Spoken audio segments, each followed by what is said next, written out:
आलमे इंसानियत के लिए तकलीफ का दिन है। आज यतीमों की माँ, मिस्कीनों की माँ, वो माँ जिसने बेनामों को नाम दिया, वो माँ जिसने कचरे के ढेर पर पड़े उस नौमौलूद को सीने से लगाया जिसको पैदा करने वाले उससे छुटकारा चाहते थे। उसने इंसानियत को बचाया। अपने शौहर के शाना बशाना इस तरह चली कि किसी दूसरी जात का गुमान ना हुआ। बस सारी दुनिया को नजर आया कि एहसास, ख्याल, शफकत, ममता, बहन, माँ, बेटी और सबसे बढ़कर अपने दरवाजे रंगो नस्ल से आजाद सबके लिए खोल दिए। एक अहद था जो तमाम हुआ, एक आफताब था जो शाम हुआ। हमारे दरमियान बिल्किस ईदी नहीं रही है। कुछ बच्चे, बल्कि नहीं, मैं तो कहूंगा कि पूरा पाकिस्तान आज यतीमों मिस्कीन हो गया है।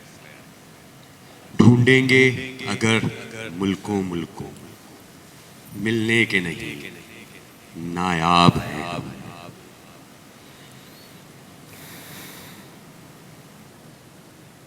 ढूंढोगे अगर मुल्कों मुल्कों, मिलने के नहीं नायाब है हम। बिल्किस ईदी जहान फ़ानी से कूच कर गई हैं। आज नेटवर्क की जानिब से ये छोटा सा पैकेज हमने उनको नजराना पेश किया करने की कोशिश की है। उनकी खिदमात बेतहाशा हैं ना, वो इंसानियत के लिए जिस तरह से उन्होंने खिदमत की। मैंने तो जब से आँख खोली है तो मैंने अब्दुल सत्तार ईदी साहब, उनकी ये फाउंडेशन, ईदी फाउंडेशन, और फिर बिल्किस ईदी, ऐसे ही हमने देखा कि जैसे एक माँ की तरह, एक बाप की तरह बेसहारों का, यतीमों का, लाचारों का, मिस्कीनों का जिस तरह से उन्होंने ख्याल किया, चाहे वो किसी भी रंगो नस्ल और मज़हब से हों, बेतहाशा उनकी खिदमत है। और अल्लाह उनकी मग़फ़िरत फ़रमाए, अल्लाह उनके दर्जात बुलंद करे। मुझे ऐसा भी लगता है कि जब इस तरह के अहम लोग दुनिया से चले जाते हैं तो बहुत ज़्यादा सीखने की ज़रूरत है उनसे, ख़ास तौर पे उनकी ज़िंदगी से भी। उन्होंने अपनी सारी ज़िंदगी सिर्फ़ मैं कहूँगी कि हुकूकुल अबाद पूरे करने में लगा दी। जैसे कि अल्लाह कहता है कि मैं अपने हकूक़ तो माफ़ कर दूँगा लेकिन अपने बंदों के हुकूक़ माफ़ नहीं करूँगा। तो उन्होंने पूरी ज़िंदगी लगाई। और मुझे आज भी याद है अली भाई, मैं एक इंटरव्यू देख रही थी, क्योंकि ईदी फाउंडेशन इतनी बड़ी फाउंडेशन है, वहाँ पर इतने लोग हैं जो वहाँ पर अपने बच्चे छोड़ के चले जाते हैं। फिर वो वालिदैन जिनके पास औलाद नहीं होती, वो वहाँ बच्चे अडॉप्ट करने के लिए आते थे। इतना बड़ा स्टाफ था आपका, इतने सारे कोलीग्स थे आपके, लेकिन बिल्किस ईदी साहिबा हमेशा मियाँ बीवी का खुद इंटरव्यू लेती थी। वो कहती थी कि मैं बिल्कुल किसी कोलीग के ऊपर, किसी स्टाफ के ऊपर ये चीज़ें नहीं छोड़ती। अब कितनी तादाद के अंदर वहाँ लोग आ रहे हैं, वहाँ से लोग जा रहे हैं, लेकिन ये इतना सेंसिटिव मैटर था कि उन्होंने कहा था कि नहीं, ये मेरे हाथ में रहता है, मैं किसी और को नहीं देती। और अब मुझे नहीं पता कि अब वो इस दुनिया से चली गई हैं, तो क्या हमें कोई और बिल्किस ईदी मिलेंगी? क्या हमें इस मुल्क में कोई और बिल्किस ईदी मिलेंगी? तो मुझे लगता है कि मुश्किल है। थी, वाकई बहुत बड़ी मिसाल थी। उन्होंने इंसानियत की खिदमत के लिए जिस तरह बेलॉस, और कोई उनको बहुत ज़्यादा कोई ऐसी हुकूमती सतह पे जिसे कहते हैं सपोर्ट नहीं थी, लेकिन अवाम वाकई उनसे इस कदर वालेहाना मोहब्बत करती थी। चंद अशार हैं उनकी नज़र मैं करना चाहता हूँ, अगर आपकी इजाज़त हो और वक्त हो तो मैं कुछ अशार पेश करना चाहता हूँ। शफ़क़त की एक रुत थी, वो आई और गुजर गई। ममता की एक मिसाल लिए, वो आई और गुजर गई। फूल किसी के आंगन के तोड़े जो खुद माली ने, फूल किसी के आंगन के तोड़े जो खुद माली ने, बाग में जो रखने वाली थी वो आई और गुजर गई। घर के जो मेमार थे कभी अपने मकान से दूर हुए, अपने घर में जगह देने वाली वो आई और गुजर गई। अब कौन करे खिदमत सबकी, वो अहद थी जो गुजर गई। अब ढूंढो फिर ऐसे मोहसिन को, अब ढूंढो फिर ऐसे मोहसिन को, खिदमत इंसानियत की जो ठान ले, जो अपने और गैरों का असासा थी वो आई और गुजर गई। बिल्किस ईदी अब हम में नहीं है, लेकिन जो उनका मकसद था वो यकीनन इस दुनिया में बहुत सारे लोग ऐसे हैं जो मशाल राह है उनकी ज़िंदगी। यकीनन हम उससे बहुत कुछ सीख सकते हैं ईदी साहब से। बिल्कुल। और प्लीज़ आप उनके लिए दुआ कीजिए और हमें उनको अपनी दुआओं में याद रखना चाहिए है। और बस ये हमारी टीम और हमारी तरफ से ये एक पैकेज के थ्रू एक रिस्पेक्ट थी जो हम उनको पेश करना चाहते थे। अब बिल्कुल हम शो को आगे बढ़ाते हैं। बिल्कुल जी। अली भाई, अगर हम बात करें लोगों की मदद करने की, अगर हम बात करें मुस्तहिक लोगों की मदद करने की, बहुत सारे लोग हैं जो कि कितनी सारी बीमारियों से गुजर रहे हैं, जिनको कोई पूछने वाला नहीं है, तो मैं कहूँगी कि उनको सुपर हीरो, वो हमारे मुल्क में एक सुपर हीरो आ गए हैं। तो इनका नाम जो है वो है ज़फ़र अब्बास जाफ़री। जेडीसी से ये हैं और मैं तो इनको कहूँगी कि ज़फ़र अब्बास जाफ़री नहीं है, सुपर हीरो ज़फ़र अब्बास जाफ़री साहब हैं। अस्सलाम वालेकुम ज़फ़र अस्सलाम भाई। वालेकुम। अस्सलाम वालेकुम। क्या हाल है आपके? अल्लाह का शुक्र है। अल्हम्दुलिल्लाह। अच्छा, सबसे पहले तो ज़फ़र साहब, मैं चाहूँगी कि जिस तरह का काम आप कर रहे हैं और जिस तरह का काम ईदी फाउंडेशन ने किया है, चंद अल्फाज जो आज आप बिल्किस ईदी के लिए कहना चाहें। देखिए, मैं इस वक्त सीधा कब्रिस्तान से आ रहा हूँ और वहाँ पर जो मनाजिर थे, मैं नहीं समझ, प्राइम मिनिस्टर से लेकर आर्मी चीफ और सब की तरफ से वहाँ गुलदस्ते पहुँच रहे थे। और जिस वक्त तदफीन का अमल मुकम्मल हुआ, फैसल भाई ने बड़े दुखी अंदाज में बोला कि मेरी माँ की कब्र जो है फूलों का गुलदस्ता बन चुकी है। फिर सब ने वहाँ दुआ कि अल्लाह ताला उनकी कब्र को अंदर से भी इसी तरह से जन्नतों के बाग में से एक बाग बना दे। और बिल्कुल आज पाकिस्तान की तारीख़ का ये दिन जो है हमेशा मैं समझता हूँ सोग के नाम से जाना जाएगा, क्योंकि आज एक बार फिर पाकिस्तान के वो यतीम बच्चे जो ईदी फाउंडेशन में रहते थे हज़ारों की तादाद में वो एक बार फिर यतीम हो गए।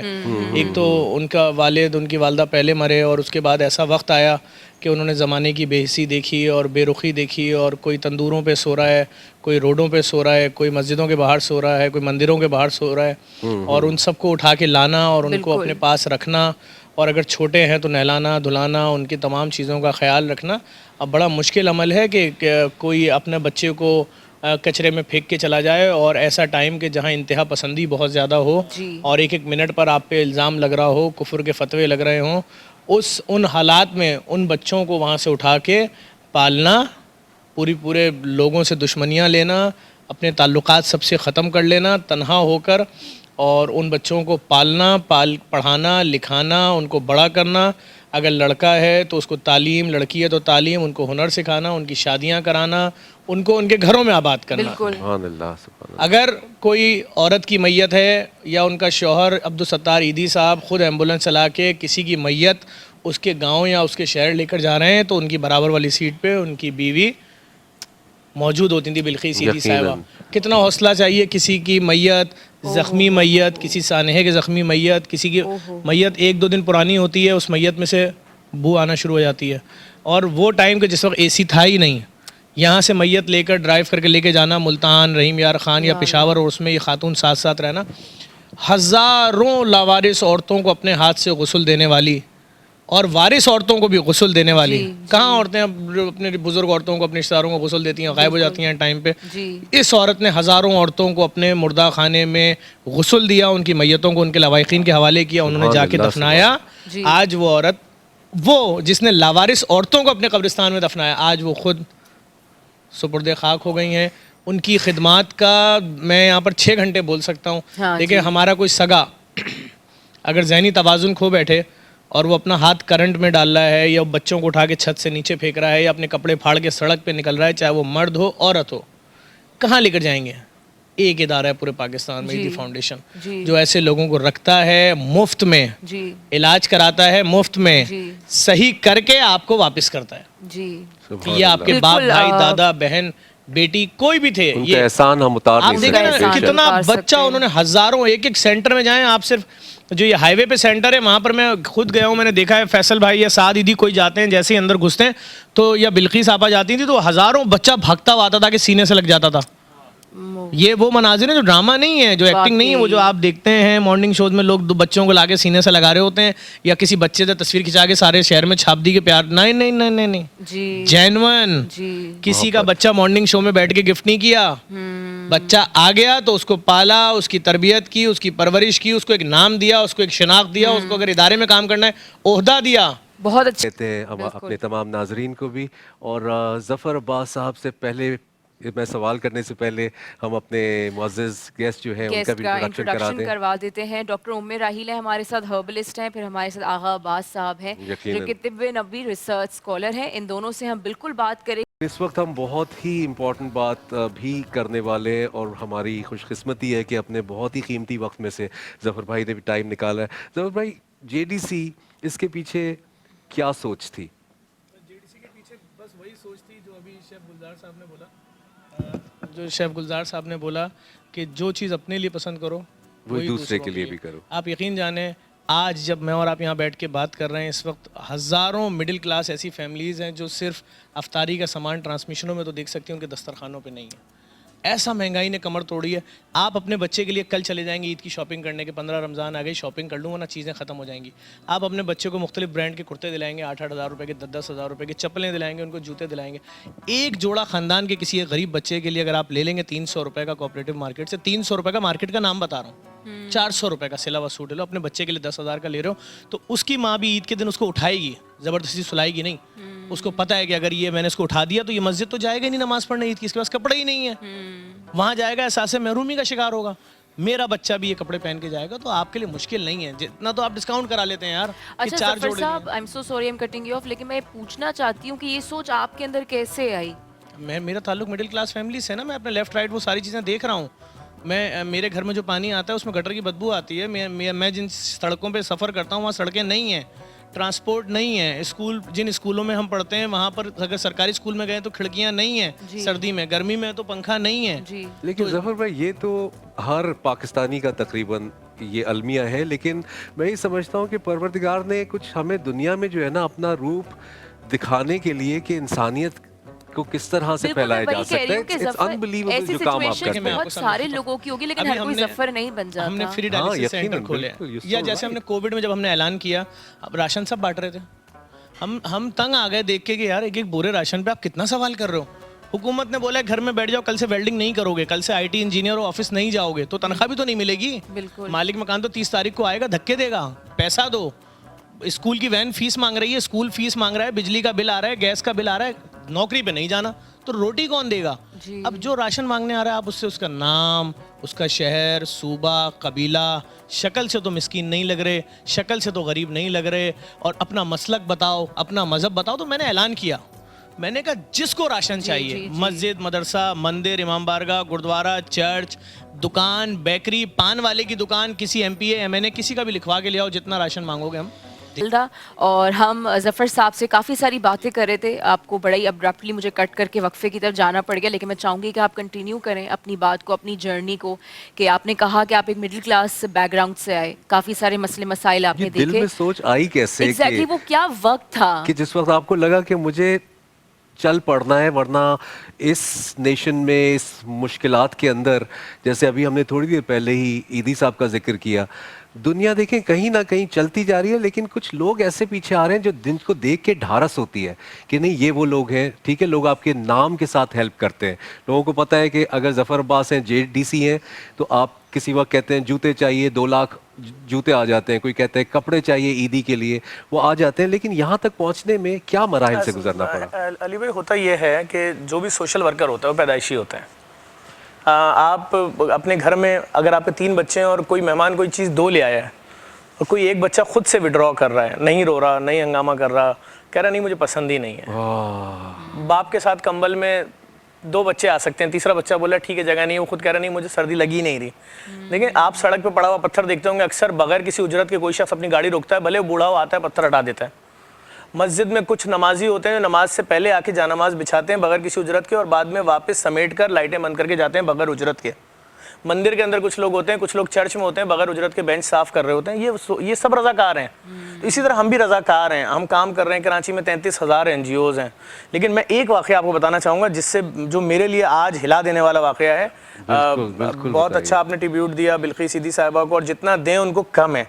अभी बिल्किस ईदी साहिबा की मैयत एम्बुलेंस से उतर रही थी कि अचानक से एक शोर होता है कि कोई आ रहा है, कोई आ रहा है, कोई आ रहा है। अब बिल्किस ईदी साहिबा की मैयत है, चीफ ऑफ आर्मी स्टाफ की तरफ से टीमें आई हुई हैं, प्रेसिडेंट की तरफ से आई हुई हैं, प्राइम मिनिस्टर की तरफ से आई हुई हैं, वज़ीर आला खुद खड़ा हुआ है, आर्मी रेंजर्स के अफसरान खड़े में, सब खड़े, लेकिन एक शोर हो गया कि कोई आ रहा है, कोई आ रहा है, कोई आ रहा है, सबकी तवज्जो हो गई। नज़र आया कोई बहुत स्लो स्लो चलता हुआ आ रहा है, बेटा माँ की मैयत छोड़ के उस शख्स के इस्तकबाल के लिए खड़ा हो गया। फैसल ईदी नज़र आता है, एक बुज़ुर्ग सफ़ेद बालों में, जिसका हाथ सीधे हाथ पे 3 डॉक्टर पकड़े हुए, उल्टे हाथ पे 3 डॉक्टर पकड़े हुए, वो खुद डॉक्टर है। उसने इस मुल्क के हज़ारों लाखों लोगों का अरबों खरबों रुपए का फ्री ट्रांसप्लांट किया। डॉक्टर अदीबुल हसन सिलो सिलो चलते हुए आए, एम्बुलेंस का दरवाज़ा खोला गया, एम्बुलेंस के अंदर बैठे और काफ़ी देर तक बैठे रहे बिल्किस ईदी साहिबा की मैयत के बाद। और मैंने देखा लोगों ने दिल से उनकी क्या इज्जत की है, क्या प्रोटोकॉल दिया। आप यकीन जाने, कल मेरे ऑफिस में एक फैमिली आके बैठी हुई थी, उसके बच्चे का ट्रांसप्लांट था, उनका गुर्दा मैच नहीं हो रहा था उनकी फैमिली का। तो यकीन करें, जो प्राइवेट अस्पताल या जहाँ से भी उनके राब्ते हो रहे थे दुनिया भर में, ट्रांसप्लांट के लिए $55,000 1,10,00,000 रुपए के लिए वो चंदा मांग रहे थे। दिन में पता नहीं कितने 100 लोगों का महीने में ये लोग फ्री में ट्रांसप्लांट करते हैं। SIUT ने तो वो काम किया है कि मतलब आप समझें कि अगर एक डायलिसिस 15 से 25 हज़ार रुपए का प्राइवेट अस्पताल में हो रहा है और हफ्ते में 3 डायलिसिस हैं, तो पहले बीवी की एक कड़ा बिकता है, फिर दूसरा कड़ा बिकता है, फिर उसकी चेन बिकती है, फिर उसकी अंगूठी बिकती है, फिर वो अपने शौहर से एक शिकवा करती है कि माँ तुम्हारी डायलिसिस पे और निशानियां मेरी माँ की बिक रही हैं। फिर घर बिकता है, क्योंकि देखें, अगर महीने का आपका 3 लाख रुपए सिर्फ डायलिसिस पे लग रहा है, साल का 36 लाख रुपए, और अगर अम्मा 10 साल जिंदा रह गई, अब्बा या बच्चा आपका मासूम वो 3 साल की उम्र में डायलिसिस शुरू हुआ था, आज 13 साल का हो गए, तो आप 3.5 करोड़ के मकरूज हो गए। अब आपके बाकी जितने बच्चे हैं उन सब पे डिवाइड कर दें, आप 30-30 लाख रुपए के मकरूज हो तुम। तो बात यह कि वो काम फ्री में कर रहे हैं। ऐसा मोहसिन वहां आया, चल कर आया। मैंने वहाँ बहुत सारे लोगों को ढूंढा, मुझे नजर नहीं आया, मुझे अफसोस हुआ, मैं नहीं उस पर जाना चाहता, लेकिन इतना बड़ा आदमी है, कभी हमारे मुल्क में और भी बाकी है। फैसल ईदी साहब को अल्लाह जिंदगी दे। डॉक्टर अदीबुल हसन इतना बड़ा नाम है, इतना बड़ा नाम है कि जितनी तारीफ की जाए, उनकी जितनी दुआ की जाए कम है। ऐसे लोग वहाँ मौजूद थे, खुद चल के आए थे, बहुत बड़ा एक लेसन था। हमने उन्हीं के काम को देखते हुए, ईदी साहब के काम को देखते हुए काम को बढ़ाया। हमने कभी किसी भूखे को रोटी देने से पहले पूछा ही नहीं। उस बच्चे ने आके बोला ना कि मेरा बाप मर गया, रोटी दे दो, मैं 5 साल का हूँ, मेरे लिए इतना बहुत है। मैं उससे पूछूंगा नहीं, नाम बताओ, पूरा नाम बताओ, मुझे क्या करना है जान के। वो कह रहा है मैं भूखा हूं ना, बस मैंने रोटी देनी है। तो हम इस लाइन पे काम कर रहे हैं। और आप यकीन जाने, हमने जब देखा एक डायलिसिस 15, 20, 25 हज़ार रुपए का हो रहा है, प्राइवेट अस्पताल माफियाज के मजे हैं। ठीक है, लाएं प्राइवेट, अपने मकान की फाइल रखवा दें, अम्मी तो भी रहेंगी ना 4-5 साल जिंदा, 5 साल बाद बैठ के फैसला करेंगे कि तुम्हारा मकान महंगा था कि हमने जो इलाज किया महंगा। अगर हमारे निकलते होंगे तुम दे देना, तुम्हारे निकलते होंगे हमने काम ही खत्म कर दिया। हमने कहा कराची के हर इलाके में फ्री डायलिसिस सेंटर होगा।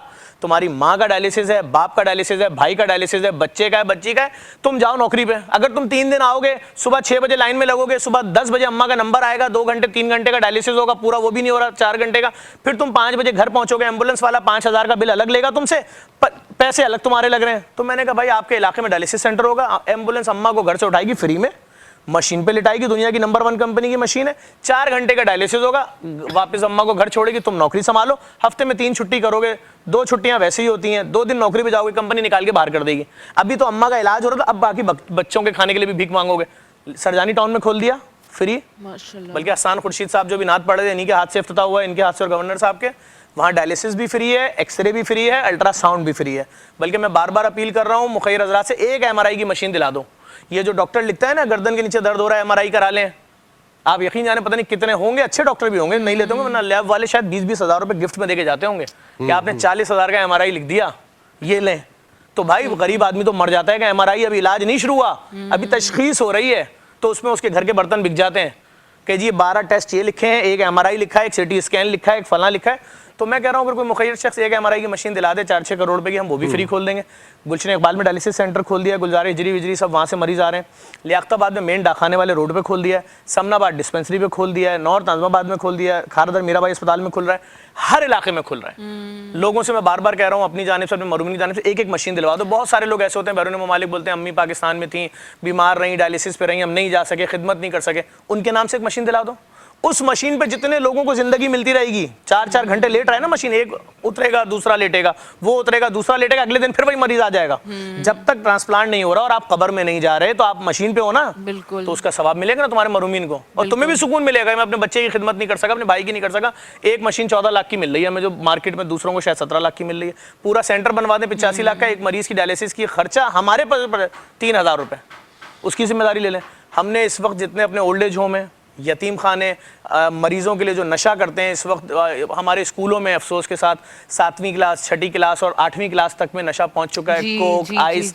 बात यह है कि सही है, जब तक नशा कर रहा है, जिस वक्त वो जोर टूटेगा, पैसे की कमी होगी, तो वो अपनी बहन के जहेज का रखा हुआ सेट जो शायद 2.5 लाख रुपए का, वो 300 रुपए में बेच के आएगा, क्योंकि उसकी खुराक 300 रुपए की उस वक्त। मैं चाहूँगी कि हम आगा अब्बास साहब से जल्दी से एक सवाल का जवाब लें। जैसे भी हम डायलिसिस के बारे में इतनी सारी बातें हमने सुनी कि अगर कोई डायलिसिस पे पहुंच जाता है, बहुत मुश्किल है ज़िंदगी, तो हम ऐसा क्या कर सकते हैं कि हम डायलिसिस से बचे रहें, हमारा जो जिस्म है वो उस नौबत तक ही ना आए। बिस्मिल्लाहिर्रहमानिर्रहीम। देखिए, एक सब्ज़ी है जिसका नाम है कासनी, और इस सब्ज़ी के लिए इमाम रज़ा अलैहिस्सलाम फरमाते हैं कि गुर्दों के लिए और मसाने के लिए, गुर्दों और मसाने के इलाज के लिए कासनी से बेहतर कोई चीज़ नहीं है। और हमारे पड़ोसी मुल्क में डॉक्टर्स डायलिसिस के मरीज़ों को कासनी खिला रहे हैं, और कासनी से उनके गुर्दे बेहतरीन काम करना शुरू कर देते हैं। शुगर भी कंट्रोल करती है, गुर्दे और मसाने के तमाम अमराज को दूर करती है। अच्छा, चूँकि आज ज़फ़र अब्बास भाई हमारे साथ मौजूद हैं, और मैं ताज़ियत पेश करूँगा पूरे पाकिस्तान से बिल्किस आपा के लिए कि बिल्किस आपा बहुत शफ़ीक़ खातून थी, और पाकिस्तान का बहुत बड़ा नाम, दुनिया का बहुत बड़ा नाम, पाकिस्तान का असासा। मैं बैरून मुल्क एक जगह बैठा हुआ था, तो मुझसे एक साहब ने बात की, कहने लगे कि साहब हमारे मुल्क में इतने आबशार हैं, इतनी बुलंदोबाला इमारतें हैं, इतने पहलवान हैं, इतने बॉक्सर्स हैं। तो मैंने कहा मेरे पास भी एक पहलवान है। हमने कहा हमारे पास एक ऐसा शख्स है ज़फ़र अब्बास जो मुसीबतों से लड़ता है, परेशानियों से लड़ता है, और पाकिस्तानियों की ढारस है, पाकिस्तानियों की ढारस का नाम ज़फ़र अब्बास है। हम जल्दी से डॉक्टर उम्मे राहिल की तरफ चलेंगे। आगा अब्बास साहब ने अपना टेक दिया कि कैसे हम डायलिसिस से बच सकते हैं, तो डॉक्टर उम्मे राहिल आप मुझे बताइए कि वो क्या चीज़ हैं, क्या टिप्स हैं जिससे हम डायलिसिस से बच सकते हैं। अच्छा, है ना, ऐसा डायलिसिस से बचते हैं, गुर्दों के जो अमराज है उससे बचने के लिए जो पहली चीज़ है, आर्टिफिशियल चीज़ों से अपने आप को बचाना है। सही। और मतलब पहली चीज़ की आप जो भी इस्तेमाल करें, हमारे एक शो में भी बात हुई थी कि हम आर्टिफिशियली इनटेक बढ़ा देते हैं कैल्शियम का या दूसरी चीज़ों का, वो हमारे गुर्दों को तबाह करने का बाइस बनते हैं। और इलाज तो चलता ही रहता है, इसलिए कि एक छोटी सी बात इनको ट्रिब्यूट पेश करना चाहूँगी ज़फ़र भाई को, कि बिल्किस आपा के बाद ऐसे लोग जो हैं आसरा हैं, हौसला हैं उन तमाम लोगों का जो मायूसी के अंधेरे में डूबने वाले होते हैं। और शायद इन जैसे लोगों, या ऐसे बेतहाशा लोग हैं जो काम कर रहे हैं, और इसी वजह से शायद हमारे मुल्क को अल्लाह ताला ने महफूज रखा हुआ है, वरना इस मुल्क को तबाह करने में लोगों ने कोई कसर नहीं छोड़ी है। वाकई सुभान अल्लाह, बहुत ज़बरदस्त बात की है। और क्योंकि आज हमने प्रोग्राम के शुरू में जो है वो बिल्किस ईदी साहिबा को ट्रिब्यूट भी पेश किया, और हम बहुत ज़्यादा ज़फ़र भाई का भी शुक्रिया अदा करते हैं कि वो किस तरह से जो है वो बग़ैर रंग व नस्ल और बग़ैर कुछ देखे हुए सोचे हुए लोगों की खिदमत कर रहे हैं। अगर आपको मैं बताऊं तो आप हैरान हो जाएंगे कि सहरी जो है वो तकरीबन 30,000 लोग रोज़ाना कर रहे हैं। आप इसके बारे में बताएं, ये कॉन्सेप्ट क्या है? ये कॉन्सेप्ट ये है कि देखें, हमने ये देखा कि एक पाकिस्तान का मिडिल क्लास तबका या लोअर मिडिल क्लास जो 80% आबादी है, जो स्लम एरियाज़ में रहते हैं, जिनकी शायद गलियों में गाड़ी भी पूरी तरह सही तरह से नहीं जा सकती, और वो लोग रेस्टोरेंट्स में नहीं जा सकते। ये कॉन्सेप्ट बन चुका है। और वो लोग जो हैं वो किसी होटल में जाके बुफे अफ्तार नहीं कर सकते, तसव्वुर नहीं कर सकते, तसव्वुर के आखिरी हिस्से में भी नहीं ला सकते। तो वो लोग अगर विजिकुलर भी खोलते हैं तो कोल्ड ड्रिंक के लिए उनके लिए आखिरी रैक है, वो कैन नहीं निकाल सकते, क्योंकि उस जितने का वो कैन आ रहा है उतने में 3 बोतलें वो नीचे रखी हैं, उसका ढक्कन खोलें, जंग साफ करें और पी लें आप। ठीक है भाई, तो आपके लिए वो वाला हिस्सा है। तो हमने कहा हम लोगों को वो चीज़ें दस्तरखान पे, चूँकि हमारे दस्तरखान JDC के वो वाहिद दस्तरखान है पाकिस्तान में जहाँ से पार्सल दिया जाता है। अगर कुर्सी टेबल लगा के भी खा रहे हैं तो हम कहते हैं भाई वेटिंग लाइन में नहीं लगो, क्यों अपना मजाक उड़वा रहे हो। ये 20 पैकेट लो, घर जाओ, खुद खाओ, बीवी बच्चों को खिलाओ, रात में भी खाना, रोज़गार ढूंढो, अपने पाँव पे खड़े हो, कोशिश करो। तो हमने क्या कहा, हमने कहा हम वो डिशें खिलाएंगे सहरी में जो एक आम आदमी अफोर्ड नहीं। अभी परसों मछली की मंदी थी, वही स्टैंडर्ड था, वही बोरी थाल है, वही चावल है, चावल से बड़ी मछली थी। आप जाएं लेना किसी मंदी हाउस में लें, 7,000 रुपए का थाल है फिश का, 6,000 रुपए का थाल है, उसके साथ 4 कैन रखे हुए थे।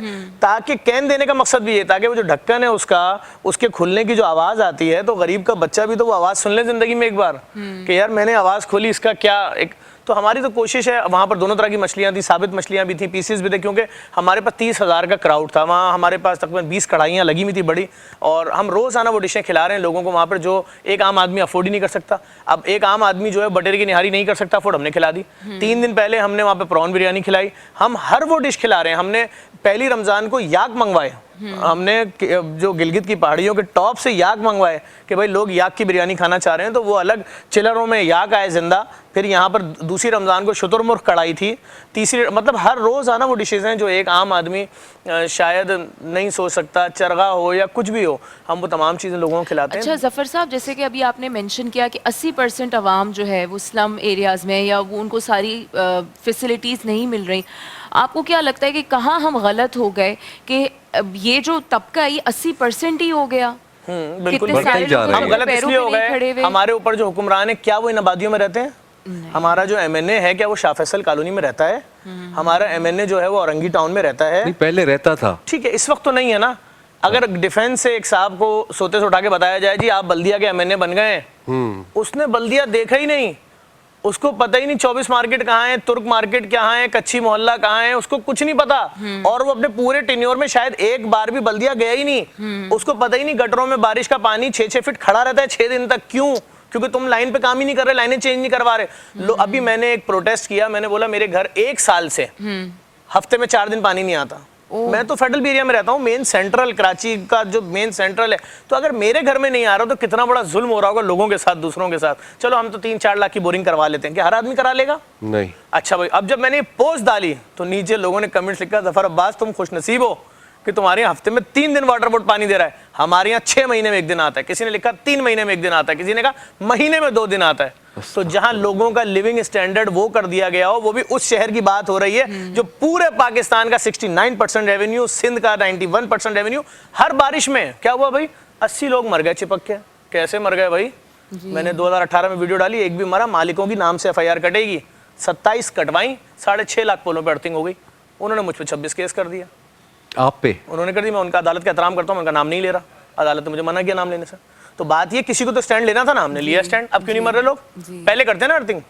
तो बात ये, स्टैंड लेना पड़ेगा आपको, हमें रूमियां दूर करनी पड़ेंगी लोगों की। अभी कोई मर जाए, कब्र के लिए जाए तो गोरकन सामने आता है, भाई सरकारी नुमाइंदा है ना, 40 साल हो गए कब्रिस्तान भरे हुए, गोरकन तय करेगा। फ्रंट की कब्र चाहिए 4 लाख की है, वाकई बीच की चाहिए 1.5 लाख की है, थोड़ा और पीछे चाहिए 40,000 की, नाले के पास चाहिए 20,000 की, फिर ये कब्रिस्तान ले आए आपसे। और ज़फ़र साहब, मैं ये पूछना चाहूँगी कि माशाल्लाह जो आप सहरी करवा रहे हैं, डायलिसिस है, इतना कुछ माशाल्लाह हो रहा है, मैं ये चाहूँगी पूछना कि आपको क्या लगता है कि Pakistani nation when it comes to donation, when it comes to helping others, तो पाकिस्तानी नेशन कहाँ स्टैंड करती है? आपका दिल क्या कहता है कि आपके मुल्क के लोग कैसे हैं? देखिए, मेरे मुल्क के लोग ऐसे हैं कि अगर मेरे दादा का भी इंतकाल हुआ है ना, तो गवर्नमेंट की एम्बुलेंस नहीं आई है, ईदी की एम्बुलेंस आई है।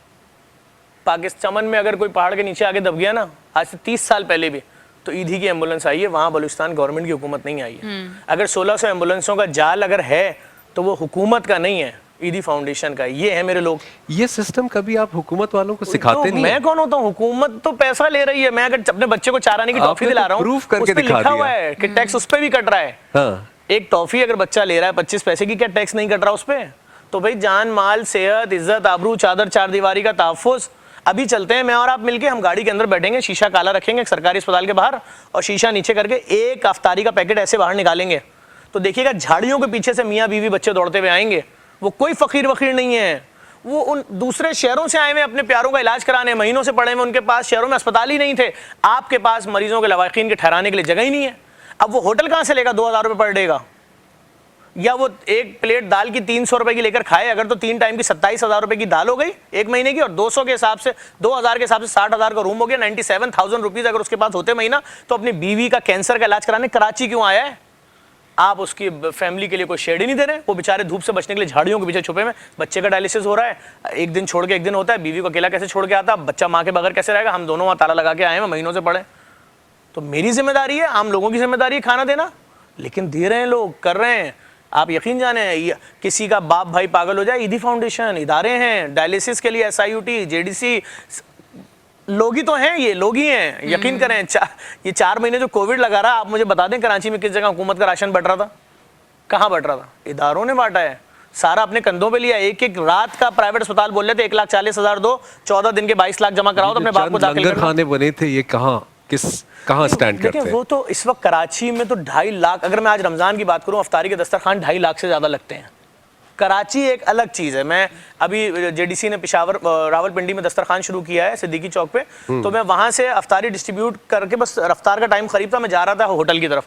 आप यकीन करें मेरे दिमाग में ये बात थी कि जिस तरह कराची में जब अफ्तारी के टाइम पे आप रोड पे होते हैं तो कोई दरवाज़ा नॉक कर रहा है, कोई शीशा नॉक कर रहा है, कोई पानी की बोतल लेके खड़ा है, कोई अफ्तार लेके, कोई खजूर लेके।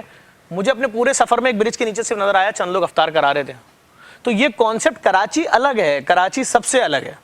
कराची के अंदर चैरिटी का कॉन्सेप्ट अलग है। पाकिस्तानी चैरिटी में दुनिया में सबसे आगे, लेकिन कराची चैरिटी में मैं कहता हूँ दुनिया में टॉप पे। आप तसव्वुर नहीं कर सकते। मैं बैठा हुआ था, एक साहब आए मेरे पास कि बेटा वो सुना तुम डायलिसिस सेंटर खोल रहे हो। मैंने कहा जी अंकल खोल रहे हैं डायलिसिस सेंटर, क्या होगा वहाँ पे? मैंने कहा सब कुछ फ्री होगा। अच्छा मैं आता हूँ शाम में बेटा। वो शाम में आए मेरे पास, कह रहे हैं सुना है तुम वो ओल्ड एज होम भी दूसरा बना रहे हो। मैंने कहा बिल्कुल बना रहा हूँ। पहला वाला क्या हुआ? मैंने कहा भर गया है। उन्होंने कहाँ बना रहे हो? मैंने कहा 4K चौरंगी। उन्होंने चेक निकाला 50 लाख का चेक काटा, बेटा पहला फ्लोर मेरी तरफ से डाल दो। मेरी औलाद नहीं थी, मेरी बेगम है फिरोजा फातिमा उनके नाम से। सुभान अल्लाह। अगले दिन सुबह वही साहब आए, मुझे बोला बेटा ये मैं गाड़ी में आया हूँ, मैं हफ्ते में 2 दिन, 80 साल उनकी उम्र है, मैं अपनी बीवी की खबर पे जाता हूँ, तो मैं आज तो वहाँ जा रहा हूँ, कल आऊँगा, आप मेरे साथ चलना, एक जगह दिखानी। मुझे लेगा मेन डिस्को बेकरी के सामने मेन रोड पर, उनका 10-12 करोड़ रुपये का बंगला था। उन्होंने कहा बेटा ये चल जाएगा डायलिसिस में? मैं उनकी शक्ल देख रहा था, मैंने कहा जी अंकल क्यों नहीं चलेगा। उन्होंने अगले दिन हमारे नाम रजिस्ट्री कराई दे दी। अभी आपने वो कब्रिस्तान का भी जिक्र किया कि वो भी फ्री में, क्योंकि अब तो दफनाना भी जो है। देखिए हमने हुकूमत से रिक्वेस्ट की, 40 साल से इस शहर को कब्रिस्तान की ज़मीन नहीं मिली। जो कब्रिस्तान है भर चुका है, जगह कहीं भी नहीं। हीट स्ट्रोक में क्या हुआ था, लोग क्यों लाशें लेके खड़े थे? गोरकन इंतजार कर रहा था ना, तुम बाहर निकलोगे तो किसी की कब्र गायब करूंगा तो नहीं बनाऊंगा। अल्लाह अकबर। अब इधर से भी 40 मैयतें, इधर से भी 40 मैयतें, बाहर भी 40 मैयतें, अस्पतालों की वेटिंग में 40 मैयतें, 4,500 आदमी मर गया अचानक कराची में 2015 हीट स्ट्रोक।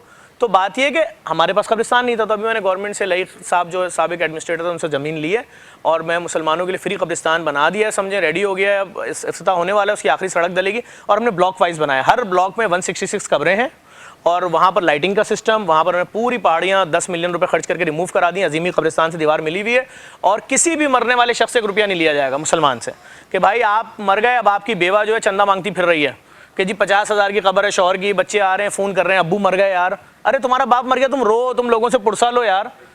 फिर उसके बाद अगला फ़ोन कर रहा है, अब्बू की बॉडी रिलीज़ कराने के लिए शिनाख्ती कार्ड जमा कराया हमारी पूरी फैमिली ने, प्राइवेट अस्पताल था, 2.5 लाख रुपए उनके चढ़े में, 50,000 की खबर हो गई। अभी जो मेहमान दफना के आएंगे उनके लिए बीफ बिरयानी, अम्मी ने बोली जाओ एक गाय खरीद के लाओ, अब्बा का हल्का अहबाब बड़ा था तो काटो। तो भाई ये तो हम जिस माशरे का हिस्सा है, यहाँ तो जिंदा रहने के लिए आप क्या समझ रहे हैं, लोग एक एक आम आदमी को बुलाएं, इधर आओ कितने के मखरूज हो? हाँ बहन की शादी हुई थी, अभी 3.5 लाख कर्जा रह गया है। हाँ भाई इधर आओ, क्या हुआ? छोटे भाई की फीस जमा कराई है प्राइवेट यूनिवर्सिटी की, तो अभी इंशाल्लाह 6 महीने तक तो मैं मखरूज हूँ। तो जफ़र साहब मेरा ये सवाल है आपसे कि आपको क्या लगता है कि हम यहाँ पर अगर पहुँचे जिस सिचुएशन पे, no doubt Pakistan is number 1 when it comes to donation, हमने क्या ऐसी गलती की जो हम करते करते करते यहाँ आके पहुँच गए? नहीं गलती तो नहीं कहेंगे, मैं फिर वही बात बोलूंगा, अगर हुक्मरान हमसे है, हम में से है, मेरे घर लोड शेडिंग हो रही है, 18 घंटे लाइट नहीं आ रही शदीद गर्मी में, हुक्मरान के घर में भी नहीं होनी चाहिए।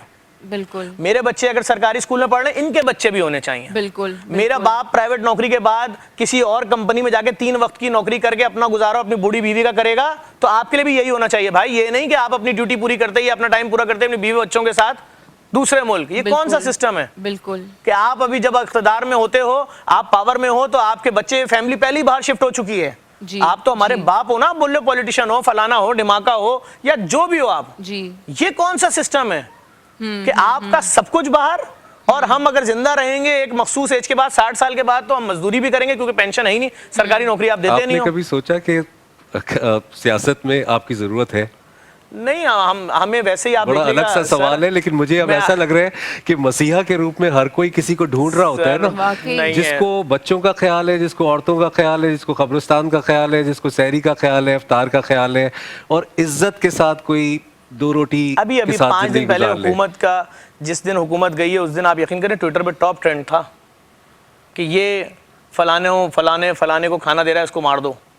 तो भाई यहाँ तो हमें मार दो तो यहाँ तो बात सर पे बिठाने की बजाय मार दो उसको। बहुत मुश्किल है काम करना। आप क्या समझ रहे हैं, इंतहा पसंदी पीक पे है, आप नहीं बर्दाश्त कर रहे, आप कह रहे हैं मुझे उसकी जबान पसंद नहीं है इसलिए मैं उसको देखने ही नहीं चाह रही। क्या वही शहर तो है कराची, 2010 में डेली 8 लोग जबान के नाम पे मरते थे, 4 लोग फिरके के नाम पे मरते थे।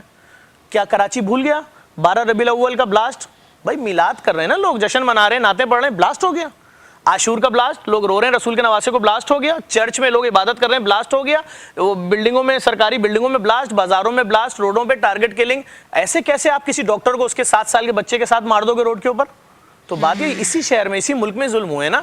अब उसके बाद मोहब्बत का बयानिया भी उतनी जोर से आना चाहिए, तो हम उतनी जोर से ला रहे हैं। पाकिस्तान के अवाम से अभी, क्योंकि हम लाइव जा रहे हैं, बहुत लोग बिल्कुल। आपको देख रहे हैं, सिर्फ आपकी बात ही काफी है। जेडीसी आजकल यकीनन इतना लोग आपका साथ भी दे रहे हैं, इसमें कोई वाकई। शक नहीं है।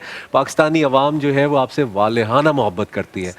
आप कोई बात कहना चाहेंगे अपनी अवाम से? मैं बिल्कुल बोलूँगा। देखें, मैं यही अपील करूंगा, जहां अपने घर वालों के लिए, अपने लिए ईद के राशन की खरीदारी करेंगे, अपने उन रिश्तेदारों का ज़रूर सोचें जिनको आप अपनी शादी ब्याह तकरीबात में स्टेज पे इसलिए नहीं बुलाते कि उनके कपड़े आप जैसे नहीं होते, उनके बच्चे, उनकी बेटियां आप जैसे पार्लरों से मेकअप करा के नहीं आई होती, इसलिए सगी बहन के बच्चों को आप स्टेज पे नहीं बुलाते। आप कहते हैं फला रिश्तेदार को बुला लो, वो शायद अच्छे ग्लैमरस ड्रेस पहनी है, उसका शौहर गार्डों के साथ आया है। प्लीज़ उन रिश्तेदारों का सोचें, उन अजीज़ों का सोचें, उन बस्तियों का सोचें जिसमें आपके आबाओ अजदाद, आपके बाप दादा पहले रहते थे, वहाँ जाएँ उन मोहल्लों में। और जहाँ अपने बच्चों के लिए खरीदारी कर रहे हैं कपड़ों की, कि मेरा बेटा ईद के पहले दिन ये पहनेगा, नानी के घर ये पहन के जाएगा, दादी के घर ये पहन के जाएगा, रात में ये पहनेगा, अगले दिन ये पहनेगा, तो एक जोड़ा 400 रुपए का कोऑपरेटिव मार्केट से सिलवा किसी गरीब रिश्तेदार के लिए ले लें, ताकि उसके चेहरे, ईद तो सबकी है ना, ईद तो उसकी भी बच्चे की जिसके पास कपड़े नहीं है, वो घर से बाहर इसलिए नहीं आ रहा है कि मैं बाहर जाऊंगा, बाकी तो सबके बच्चों ने ईद के कपड़े पहने हुए, तो एक जोड़ा उसके लिए। अगर कोई नहीं मिलता खानदान बरादरी में तो जेडीसी तक पहुंचा दें। हम हर साल लाखों जोड़े लोगों के घरों तक पहुंचाते हैं। यकीन जाने लोग उछल जाते हैं कि हम और हमारी बीवी और हमारे बच्चे, और वो 20-25 रुपए का जो हाथ में पहनने वाला लॉकेट और ये सब चीजें होती हैं, ये सब उनके लिए किसी बहुत बड़े तोहफे से कम नहीं होती कि हम ईद मनाएंगे तो हमारा ईद का प्रोग्राम। और अगर किसी को देखना है कि हम महरूम लोगों के साथ क्या करते हैं, तो 15 रमजान को यानी कल शाम में आके देखें। हम बच्चों के लिए एक जो लिटिल एंजल सलून बनाते हैं, और उसके अंदर हम चिलर, एसी और प्लास्टिक की शीटें, कमरे, वार्ड और पाकिस्तान के बड़े बार्बर बुलाते हैं, और उन बच्चों को जो तसव्वुर नहीं कर सकते उनसे बाल कटवाने का, हम उनके बाल कटवाते हैं 600 बच्चों के, और उसके बाद उनके वॉश कराते हैं बाल, और उनको जोड़े देते हैं और गिफ्ट देते हैं। जाओ भाई तुम भी एंजॉय करो, तुम्हारा राइट है। बिल्कुल। और मैं तो उन बस्तियों में भी जाके ईद के दिन ताइफ बांटता हूँ जहाँ क्रिश्चियन कम्युनिटी या दीगर मज़ाहिब के लोग रहते हैं। वो छोटा बच्चा है, वो देख रहा है दूसरे लोग नए कपड़े पहने, क्या हो रहा है उसको क्या मालूम, तो भाई तुम भी गिफ्ट ले लो, 4 चॉकलेट क्या हो जाएगा। बस जफर JDC साहब के की लिए हम जितनी तारीफ करें कम कम है। है। और मैं कहूंगी कि अकाउंट नंबर आप सबने अपनी स्क्रीन पे देखा है, नहीं देखा तो यही ट्रांसमिशन यूट्यूब पे जाएगी, वहां पर आप स्क्रीन रिकॉर्ड करें, स्क्रीनशॉट करें, इसको जितना फैला सकते हैं फैलाएं। 2000 हो, 2 रुपए हो, 2 लाख हो, जितनी आपकी कैपेसिटी है डोनेट करें। अभी हमें जाना है ब्रेक की तरफ। आप सबका बिल्कुल जी। बहुत शुक्रिया। जाएंगे ब्रेक की